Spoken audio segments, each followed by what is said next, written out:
Bueno, hola, buenas tardes o buenos días a quienes nos escuchan en este evento de Jornadas Internacionales de Participación en Investigación, Acción y Participación.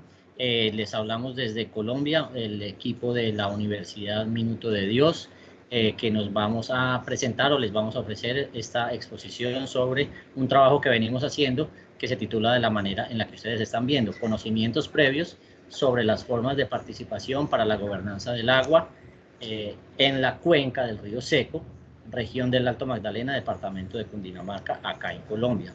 Esta es una ponencia que se deriva de un proyecto de investigación que ha sido cofinanciado por la universidad en la que nosotros trabajamos y la beca Ambiente, Cambio Climático y Buen Vivir en América Latina y el Caribe de la CLACSO, de la Conferencia Latinoamericana del Consejo Latinoamericano de Ciencias Sociales.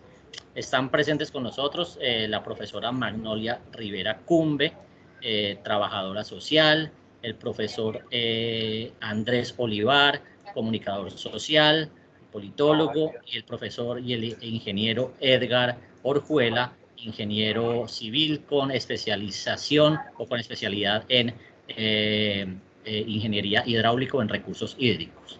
Y quien les habla, Federico Jiménez, que soy filósofo y hago parte pues de este equipo de trabajo. Listo, vamos a empezar conversando con respecto a nuestros hallazgos. Esa es la manera en la que hemos decidido presentarles a ustedes este trabajo y vamos a hablar un poquito de lo que hemos conseguido, de lo que hemos hallado en nuestro trabajo, que consiste justamente en lo que dice el título.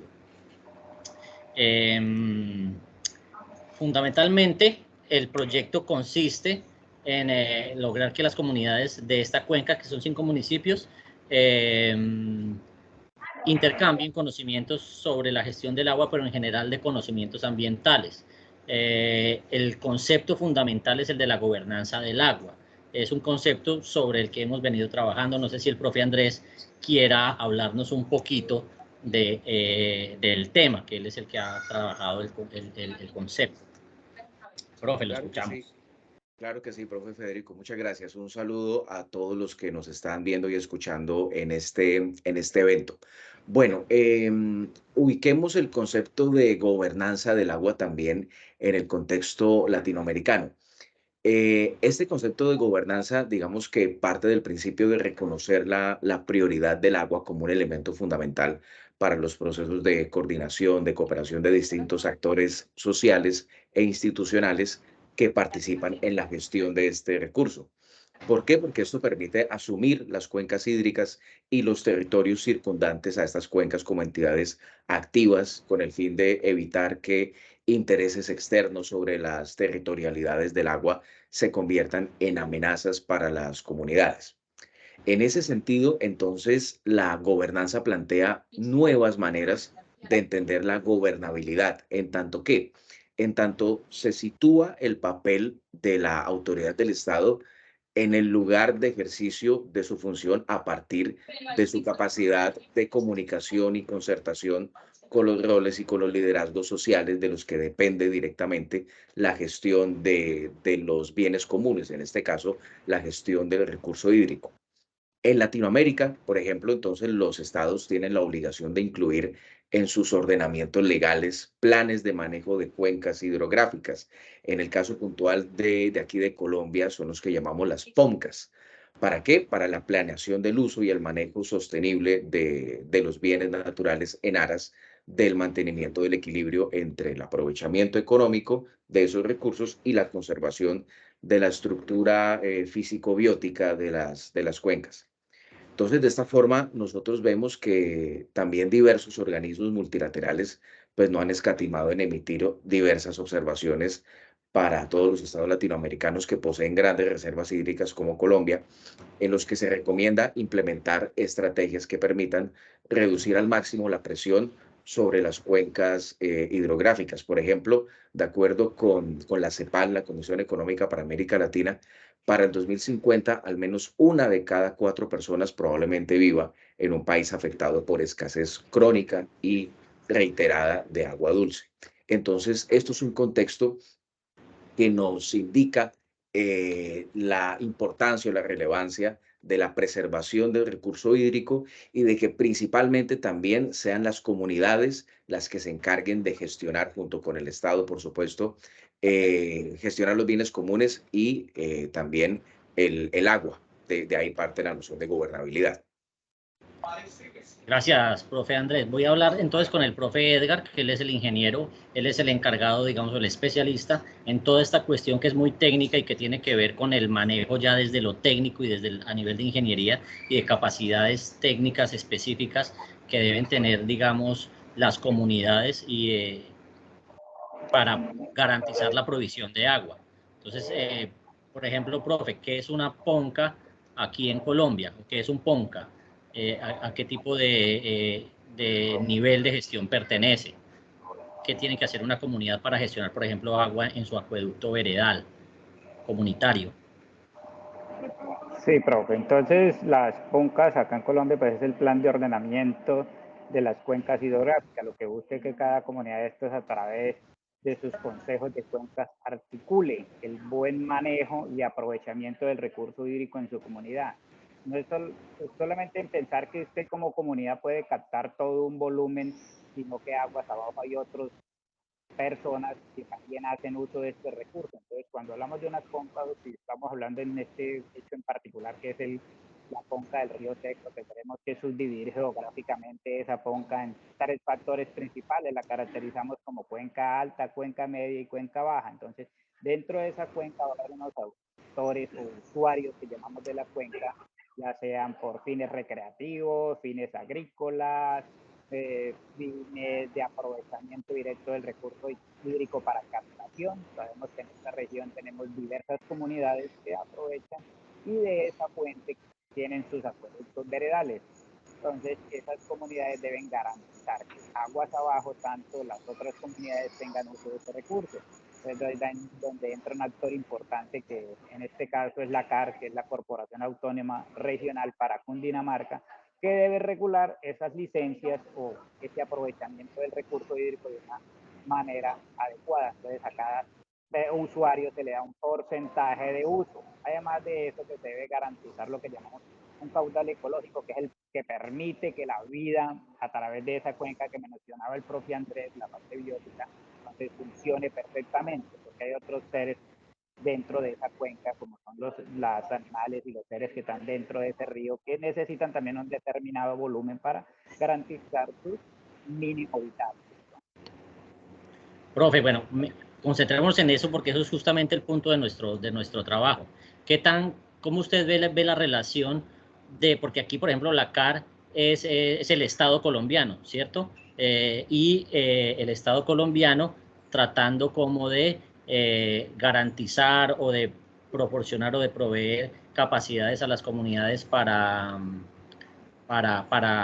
asegurarse el recurso hídrico. Pero usted, ¿qué tanto ve o cómo ve usted la relación entre el Estado y las comunidades en términos de capacidades, de facilidad de acceso a todos esos mecanismos legales y técnicos para que las comunidades puedan acceder dentro de las reglas del Estado al agua? En el espacio de tiempo que llevamos en la investigación hemos podido observar que la mayor parte de esas comunidades están apenas en ese proceso de legalizar por lo menos sus acueductos veredales ante la CAR. Tuvimos el acercamiento con la CAR, se brindaron unas capacitaciones, pero más allá de esas capacitaciones, los eventos y las cosas que se le piden muchas veces a esas comunidades no tienen, primero que todos los recursos logísticos y con monetarios para cumplir con cada una de esos 14 puntos que pide esa resolución para poder la CAR que a través de un acto legal le diga de que la comunidad de Jerusalén tiene derecho a 4 litros segundo para captar. Entonces, ese es un proceso que se aleja un poco de la comunidad, hay que hacerlo más amigable a la comunidad, es en lo que nosotros nos hemos enfocado en poder transformar esa metodología en un proceso más humano, que esté más acompañado de la mano de la comunidad y poder a esas comunidades brindarle las asesorías para que ellos puedan tramitar esos permisos de la mejor manera ante la Corporación Autónoma de la CAR. Perfecto, o sea, ¿se necesita señor? Vemos que ese es nuestro horizonte porque ese evento es pues es lo que más dificulta que estas entidades o estos pequeños municipios o estas pequeñas comunidades que están asentadas sobre la cuenca de alta media, se les está presentando ese problema para poder legalizar. Ellos tienen su captación, pero realmente no la tienen legalizada ante la CAR mediante una resolución de captación, que es lo que ellos deben tramitar primero, una resolución de captación y luego tramitar una resolución de ocupación de cauces y van a tener que hacer alguna estructura dentro de la fuente hídrica. Resolución de captación, cuenca hídrica, barazos, rondas hídricas, todos esos son conocimientos muy técnicos, digamos, que hacen parte mucho como de la parte legal y que no tienen por qué manejar las comunidades justamente que son las principales dueñas de ese recurso, fundamentalmente. Profe Magnolia, ¿cómo ve usted o cómo hemos visto las capacidades de las comunidades? ¿Qué características tienen las que hemos podido, con las que hemos podido tratar? Y digamos, ¿cómo están ellas sintiendo o relacionándose con toda esta cantidad con todo este aparato con el que se tienen que enfrentar para poder básicamente vivir con su recurso hídrico? Bueno, buenas tardes para todos los que nos escuchan, nos ven. Bueno, efectivamente conecto esto con lo que acaba de mencionar el profe Edgar, y tiene que ver que el Estado asume, las organizaciones, los entes territoriales, las instituciones asumen que la población tiene estos conocimientos. Por tanto, asumen que tienen capacidades para administrar, digamos, entre comillas, el agua de estos ríos. Y resulta que no. Sencillamente son personas, comunidades que habitan en la zona rural de Colombia, que sus conocimientos son escasos en términos administrativos o en términos legales, pero en términos de gobernanza del agua, que es lo que nos convoca acá, saben mucho, tienen unas capacidades impresionantes frente al cuidado, al uso y al manejo de este recurso dentro de su territorio. Entonces, hay que delimitar. Una es la capacidad institucional que asumen el Estado que ellos tienen y otra es la capacidad que tiene la comunidad intrínseca. Es una capacidad que los hace actores, quisiéramos que fueran actores más representativos, participativos, pero no. Esto hace que ellos se limiten precisamente en las acciones legales que se tienen en torno al uso y cuidado del bien común que es el agua. Entonces ahí, digamos, nos quedamos un poco, digamos, eso es lo que hemos podido identificar con las comunidades con las que venimos trabajando. Son comunidades netamente rurales de unos municipios que en Colombia llamamos categoría 6, son municipios muy pobres donde los recursos por parte del Estado para ellos son limitados, entonces las capacidades allí desde lo institucional son muy, muy escasas, pero estamos por eso en este proceso tratando de identificar esas capacidades tradicionales de ellos, comunitarias, participativas, para poderlas transferir a otras comunidades que tienen mucho menos que con las que estamos trabajando. Entonces eso, digamos, ha sido como lo interesante del proceso. Son 5 municipios y hemos encontrado unos municipios a nivel de comunidad, de organización, con mucho más, digamos, con un nivel más fuerte de participación, y otros que no están organizados, que están apenas empezando. Entonces de eso se trata, de poder transferir conocimientos, de poder, digamos, hacer una cooperación entre ellos, porque esa cuenca, lo muestra acá el mapa, esa cuenca atraviesa una gran parte de la región y efectivamente son municipios con escasos recursos. Bueno, le voy a dar la palabra al profe Andrés para que nos haga alguna especie de resumen de los resultados que hemos encontrado, o más bien de las reflexiones que nos ha generado este proceso que está ya en sus últimas etapas. Y ya con eso nos despedimos, porque nos queda un minuto o más.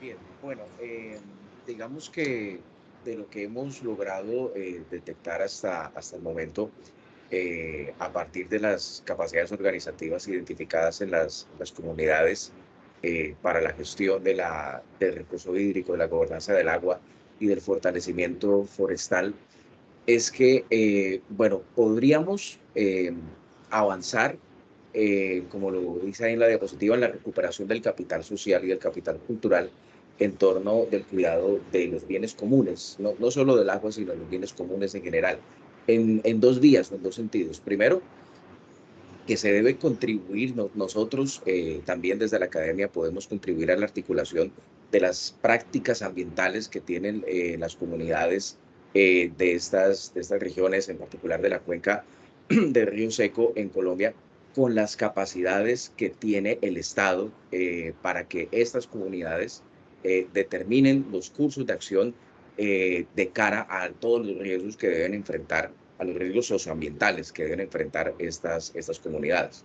Y también de esta forma, entonces, establecer la viabilidad, qué tan pertinente es la implementación de proyectos de infraestructura natural a partir de soluciones basadas en la naturaleza, que estén orientadas a prevenir los riesgos a los que están expuestos estas comunidades. Aquí entonces también es importante anotar que la noción de participación ciudadana se hace relevante en tanto es necesario que se articule las capacidades de las comunidades con todas las disposiciones legales, normativas y en cuanto a políticas públicas también que tiene el Estado colombiano para que estas comunidades sean las que gestionen directamente los bienes comunes y el recurso hídrico. Entonces aquí tanto los espacios de participación ciudadana que provee el Estado como los mismos espacios de participación ciudadana que autónomamente puede gestionar la comunidad, pues son clave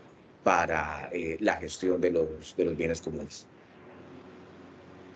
Y bueno, creo que con eso acabamos. Agradecerles a quienes nos vieron su atención y por acá estaremos pendientes de las demás ponencias en este evento. Muchísimas gracias y felicidades.